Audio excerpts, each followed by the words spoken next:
one of the things as global chair that I'm always concerned about is not to lose our culture of openness, transparency, but how to continue to adjust listening to members and making the model work for them. ULI for 70 years has been very focused on individuals, and as we've expanded, we start to engage more with corporate. Right. And I actually now have arrived at a corporate membership / sponsorship, and it's staggering to look at their contribution, which there are over 2,000 corporate members. And one of the challenges we've had is how to do better for them. One of the great potentials really is that any corporate member has within its own mission. It may not have its mission defined in the same way as ULI does, but it has aspects of the mission that are absolutely community focused, and can reach at and get at some of that very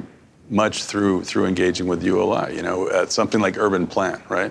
Nothing like having an engagement with a local school through Urban Plan, and that just in terms of what we're looking to do in any of the markets where we're active, that pretty much embodies it, right? And the individuals within the team get to engage with the kids, and it's sort of a win-win all around. I mean, Urban Plan is a great example of connecting our corporate members and listening to them, right, and actually giving them the opportunity to advance their own mission and aspirations that fits inside of ULI's aspirations. And so we recently went through and had a listening tour with our corporate members. It was very revealing. Depending on your business and where you're present, it makes sense to engage locally and try to tie together a more strategic relationship globally.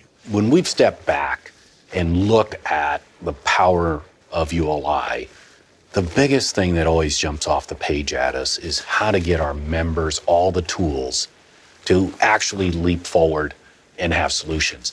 And what I think it is great about it, it's building on our sharing mindset, our culture, if you will, of ULI, and overlaying on that the tools to do it. We've been building an international presence for 30 years and long ago learned it's not just a matter of exporting our knowledge, it's actually importing a lot of experience that we just, and different perspective at looking at stuff. And we've become a much better company as a result of it.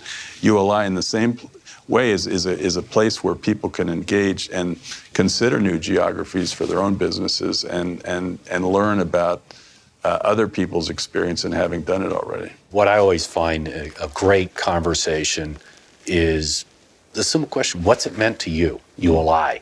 I always find it a tough question. It's been meant so much to me, but what's it meant to you?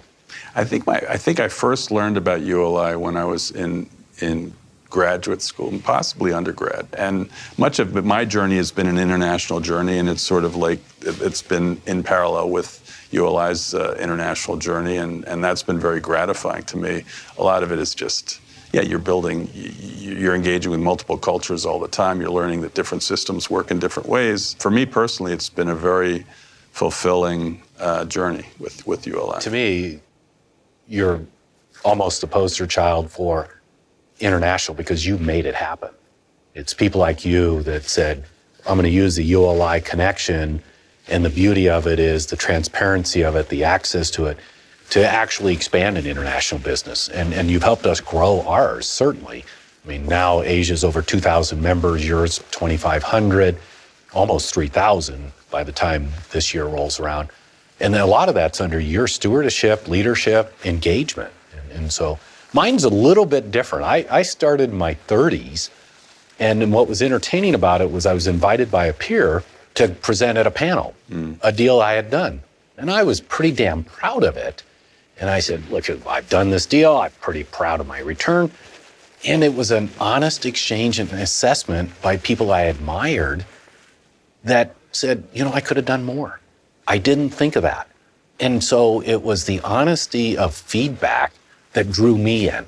And so then I spent the 30s, it was a great venue of meeting the right bankers, meeting the right developers, listening about new ideas. And now as I get into my 50s, it's about bringing the people in my company up to speed on the value of being able to share and learn in an open culture. We're actually tackling the social aspects of it, the economic aspects of it, We're making better cities around the globe. And that's exciting at this stage of my life.